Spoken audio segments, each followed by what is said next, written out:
upon you all. So I just want to start with kind of the origin story of the Women's Mosque. It started when I was 7.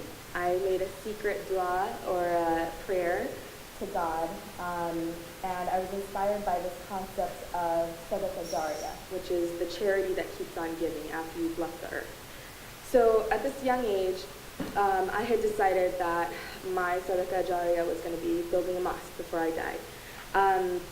And I'm just telling this story to let you know that the Women's Mosque of America did not always start out as a women's mosque. So it was essentially the dream mosque for a Muslim American woman, that woman being me. And so this is something that I built throughout my life, just in the back of my head. You know, when I would visit a mosque that I liked and I saw something that was working well, I would kind of collect it and put it in my idea bucket. And then around my mid-20s, I started to learn more about the vast history of Muslim women scholars in the earliest hundreds of years of Islam, namely the Rawiyat. These were tens of thousands of female Muslim scholars who were chosen to memorize the hadith, or the sayings of the Prophet, and to actually teach and instruct the Muslim community. And as I started to learn more and get more inspired, I actually enrolled in an online college called Al-Rawiyah, and I started listening to this female sheikh called Sheikha Rima Yusuf. And just after a year of watching her videos, you know, once a week for a year, I felt so inspired that I was like, you know what? On Fridays, I want to hear a woman speak. And so I was like, what am I waiting for? Why don't I just start this mosque now? And it's going to be with female khatibs, or preachers. And at the time, I didn't think this was a big deal. So as Muslims, we know that there is a long legacy of women's mosques around the world. The majority of them that still exist today are in China, but over the course of history, they existed all throughout the Middle East. There are still even some in South America. So this was not a big deal to me. I didn't think that it was going to be a big news story, because the concept of a women's mosque is essentially complementary. It's not an alternative to mosques. It's more of like a women's gym or a women's college. It's a place for women to grow inspired and grow closer together in sisterhood. Then the media reports came out. And I saw, you know, within the first 3 days of our launching, just how completely false and misunderstood these stories were. I saw one report saying Muslim women fight back and create a mosque of their own, and I was like, I'm not fighting anybody. I'm building a mosque because I love Islam, I love mosques, I call myself a Masjid hopper, I love, you know, praying in different places. This is not coming out of a place of pain or fear or, you know, running away from my community, not at all. What was really interesting was seeing the way that these well-meaning reporters, I mean, these were people who were very friendly and had positive, you know, I had positive interactions with. I would talk to them for an hour and they would take 10 seconds of what I said and construct their entire story to fit their stereotypical understanding of Islam. So I started to see just how deeply entrenched these stereotypes were. And this was especially frustrating for me. I know you heard in my bio, when I was in 11th grade, that's when 9/11 happened. And at the time, I started volunteering at a civil rights organization called CARE, the Council on American Islamic Relations. And it was in these offices after 9/11. What's actually surprising to note is that right after 9/11, in the first few months, there was actually an increase in sympathy towards the Muslim community and people reaching out and saying, hey, we're here for you, we want to help protect you. But then what I started to see as a young kid was the way that the media reports were directly impacting my community. And hate crimes after 9/11 rose 1,600%. And this is something that we've seen spikes in, at every single election cycle in America. When Muslims are used in the media as scapegoats, political scapegoats, we see a spike in hate crimes. So those stereotypes don't just stay on the screen for our community. They have a direct impact on our community. And so, as a kid, going into college and being exposed to this, I basically made it my mission to correct the narrative and to represent myself in the media. And so I did go to film school. I did, start working in entertainment because I want to be able to speak for myself. So you can just imagine how frustrating it was when I was like, yes, finally, someone's handing me the mic, and then they go off and tell a completely different story. And I learned that it's not only important to have time on the mic, it's also important to be part of the framing of the story and the platform. So what is the stereotype of Muslim women, right? Let's be real. So we think they're, oppressed, weak, we need saving, we're the damsels in distress, a really, a stereotypical image of Muslim women is that we're all in black niqab, so a face covering, and that we're forced to wear it, that we're all Arab, that we're very monolithic. But who are Muslim women really? So in America, Muslim American women make up the second most highly educated female religious demographic in the country.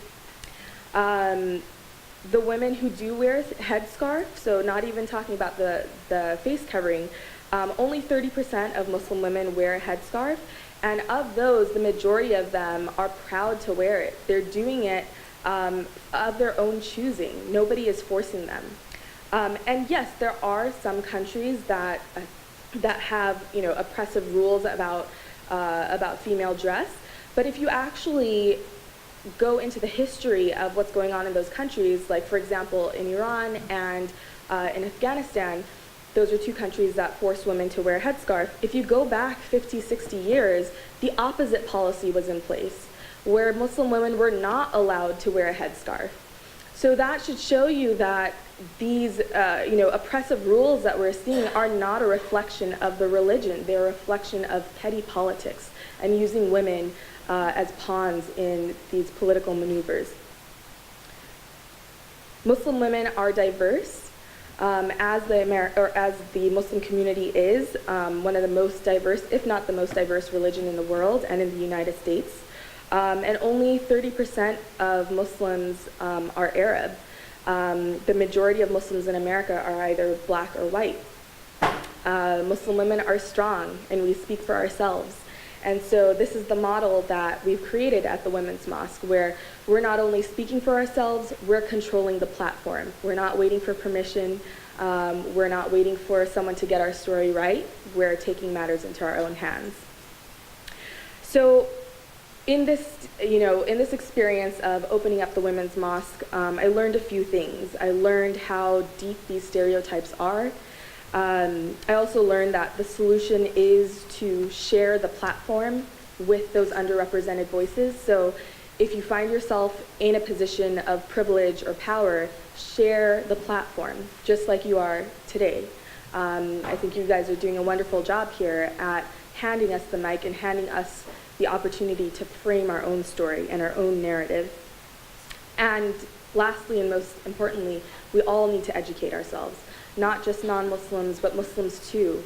This is actually one of the biggest elements of the Women's Mosque is empowerment through Quranic literacy education programs. So something that we're going to start up, inshallah, God willing, next year is a Quran literacy to leadership program, because in those years after 9/11, when I was a young, impressionable, 15-year-old kid, and I was seeing all of these verses in the Quran cherry-picked out of the historical context, it did make me wonder, like, is that really in the Quran, what they're saying? And so I actually, at that time, did something that most Muslims around the world do not do. I read the Quran in English. And most Muslims, unfortunately, we learn to recite Arabic growing up, but we don't actually understand the meaning.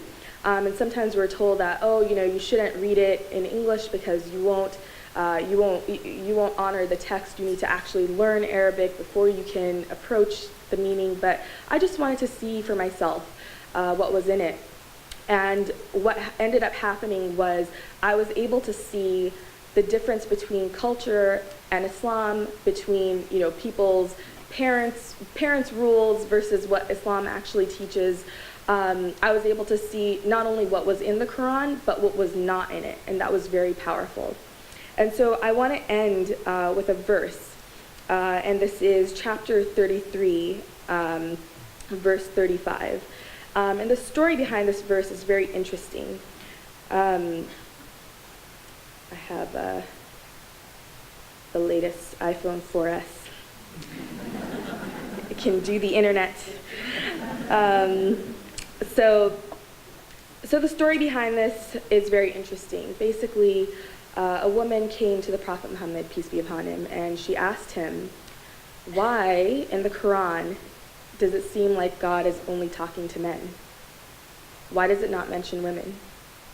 And if you think about this, what this woman did, the audacity, right, of not only challenging the word of God, challenging the Prophet, challenging the Quran, how do you think he responded?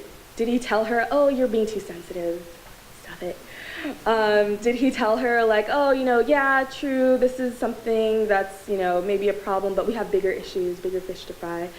No, what he did was he waited for revelation. And as Muslims, we believe that revelation came to him through the angel Gabriel. And he would sit silently and it would come to him. And so this is the verse that came in response to this woman's daring question. Verily, for all men and women who have surrendered themselves unto God, and all believing men and believing women, and all truly devout men and truly devout women, and all men and women who are true to their word, and all men and women who are patient in adversity, and all men and women who humble themselves before God, and all men and women who give in charity, and all self-denying men and self-denying women, and all men and women who are mindful of their chastity, and all men and women who remember God unceasingly. For all of them has God readied forgiveness of sins and a mighty reward. So if we look at that verse, and we look at what God is teaching us through this verse, that God could have easily, had the entire Quran written like this, right? But why did God specifically create this environment? He knew that, and I'm trying not to use the word the pronoun he for God. God knew that that this woman would have this question, right? And what we learn from it is that it's not only okay to question patriarchy and injustice of any kind, it's actually our duty. And when we fulfill that duty, we are honored by God with a verse in the Quran. So this is just one snippet of the type of gems that are in the Quran that I really would love to encourage all of you, Muslims and non-Muslims, to actually pick up and read the Quran in entirety with the contextual meaning and with the background information, because there is so much behind the stereotypes and behind the misinterpretations. Thank you.